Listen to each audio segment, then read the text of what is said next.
Bismillahirrahmanirrahim. Welcome back students. Now we are going to solve question number 5 of exercise 14b. Question number 5 को read करने से पहले मैं आपको बता दूं बेटा, जैसे मैंने आपको पहले भी बताया था, स्टेटमेंट क्वेश्चंस में बहुत इंपॉर्टेंट होता है कि आप उसकी वर्डिंग पे फोकस करें, क्योंकि 90% जो वर्किंग है वो आपके क्वेश्चन में ही हो जाती है। क्वेश्चन को देखकर जिसको समझ आ जाता है कि क्या चीज़ गिवन है और हमें क्या फाइंड आउट करना है, तो उसको सिर्फ 10% की वर्किंग आपने जो है वो अपनी नोटबुक पे करनी रह जाती है आपकी। बाकी जो अंडरस्टैंडिंग है वो मेजर पार्ट होता है इस क्वेश्चन का। सो स्टेटमेंट क्वेश्चन में सबसे पहले हम ये देखते हैं कि उसने कहा क्या है, उसको अच्छे से अंडरस्टैंड करें। क्वेश्चन को रीड करते हैं। Calculate the perimeter of a rectangle. देखिए, सबसे पहले आपको रिक्वायरमेंट बता दी कि आपने फाइंड आउट क्या करना है। और बाय द वे इसके अंदर एक जो है वो रिक्वायरमेंट नहीं है, इसमें 2 रिक्वायरमेंट्स हैं। पहले हम इसको यूज़ करेंगे और एक चीज़ फाइंड आउट करेंगे और उसी की हेल्प से हम सेकंड रिक्वायरमेंट को पूरा करेंगे। तो पहली रिक्वायरमेंट तो बेटा आपके पास आ गई कि आपको क्या फाइंड आउट करना है, पेरीमीटर फाइंड आउट करना है। अब गिवन क्या है, एक तो हमें ये पता चल गया शेप कौन सी है, रेक्टेंगल। फाइंड आउट क्या करना है, पेरीमीटर फाइंड आउट करना है। पेरीमीटर का फॉर्मूला क्या होता है आपके पास, और पेरीमीटर कहते किसको है? पेरीमीटर बेसिकली बोलते हैं बेटा, आउटर बाउंड्री होती है ना हमारी, कोई भी शेप है तो उसके जो distance around the outside of the shape, उसको कहते हैं आप लोग पेरीमीटर। जो आपके पास एरिया होता है बेटे, उसको आप कहते हो इनसाइड बाउंड्री जो होती है ना, उसमें जो स्पेस कवर करी होती है ना एक शेप, उसको कहते हैं आप एरिया। जो आपके पास पेरीमीटर होता है, it's the distance around the outside of the shape, इसको कहते हैं आप लोग पेरीमीटर, राइट। अब बात करते हैं कि आगे गिवन क्या है। अभी ये पता चला कि हमने फाइंड आउट क्या करना है। अब गिवन है हमें whose length and breadth are 15 metre एंड 12 metre respectively. This word is very important in maths. Respectively का मीनिंग होता है कि जो चीज़ पहले लिखी गई है वो जो फर्स्ट वैल्यू है वो उससे रिलेट करती है, और जो चीज़ सेकंड, जो आइटम सेकंड नंबर पे है, जो सेकंड वैल्यू है वो उसकी होगी, तरतीब से। रिस्पेक्टिवली का मतलब होता है तरतीब से। सो पहले हमें क्या गिवन है, मैं यहाँ पे क्वेश्चन में लेंथ, तो पहली वैल्यू किसकी होगी बेटा, लेंथ की। ब्रेथ की वैल्यू क्या होगी, 12 मीटर, क्योंकि आगे उसने लिख दिया है रिस्पेक्टिवली, तरतीब से। पहली वैल्यू पहली आइटम की, दूसरी वैल्यू दूसरी आइटम की। आगे चलते हैं हम।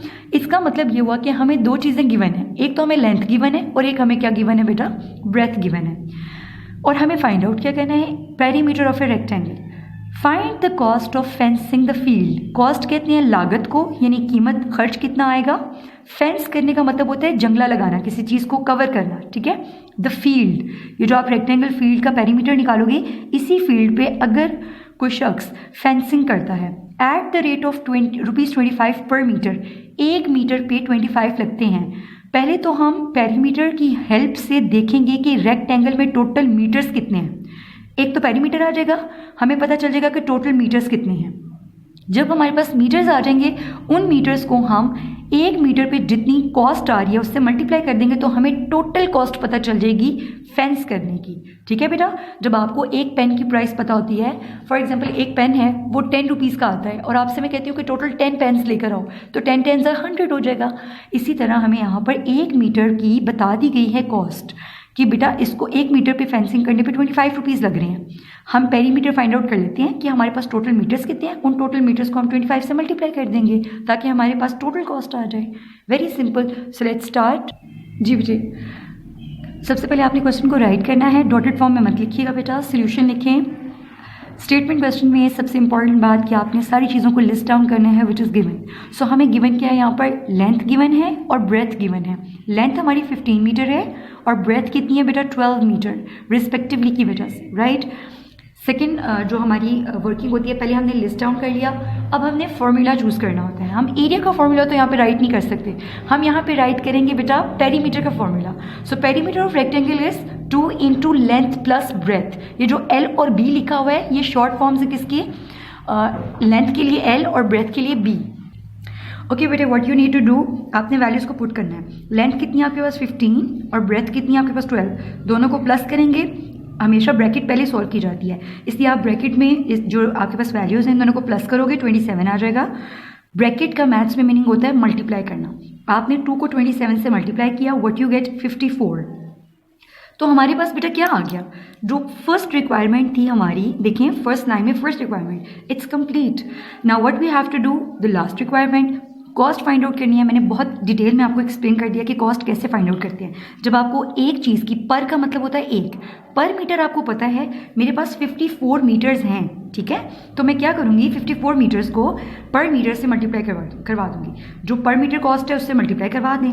कॉस्ट ऑफ फेंसिंग कितनी आ जाएगी बेटे, 54 मल्टीप्लाई बाय 25। ये 25 क्वेश्चन में गिवन है। स्टूडेंट्स नॉर्मली यहाँ पे आके कंफ्यूज हो जाते हैं, पता नहीं ये कहाँ से आया ये स्टेप, ये 25 कहाँ से आया। बेटा ये 1 मीटर पे अगर आप फेंस करो ना, उस पर जंगला लगवाओ तो 25 रुपीज़ लगते हैं। 54 मीटर होंगे तो कितने लगेंगे, दोनों को मल्टीप्लाई कर दें।